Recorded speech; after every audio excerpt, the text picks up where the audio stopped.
आता बातमी ती नाशिकच्या खड्ड्यांची। नाशिकमध्ये खड्ड्यांमुळे आणखी एका नागरिकाचा बळी गेलाय। अंबड MIDC परिसरात झालेल्या ट्रक आणि दुचाकी अपघातात निलेश कोतकर यांचा मृत्यू झालाय। मागील काही दिवसांपासून हा चौथा मृत्यू असल्यानं नाशिककरांमध्ये प्रचंड संताप उसळलाय।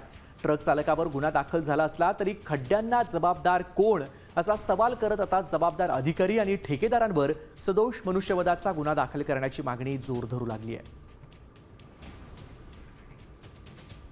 आपण पाहतोय नाशिकमध्ये खड्ड्यांचं मोठ्या प्रमाणावर साम्राज्य पसरलंय। कुंभमेळ्याची कामं असतील किंवा पावसाळ्यामुळे पडलेले खड्डे असतील, यामुळे नाशिक अख्खं खड्ड्यात गेलंय आणि यामुळे आतापर्यंत 5 जणांचा बळी झालाय। नाशिकमध्ये खड्ड्यांमुळे आणखी एक बळी गेलाय, त्यामुळे आता नाशिककरांचा संताप वाढलाय। अंबड MIDC परिसरामध्ये दुचाकीवरती जात असताना कोतकर यांचा मृत्यू झालाय।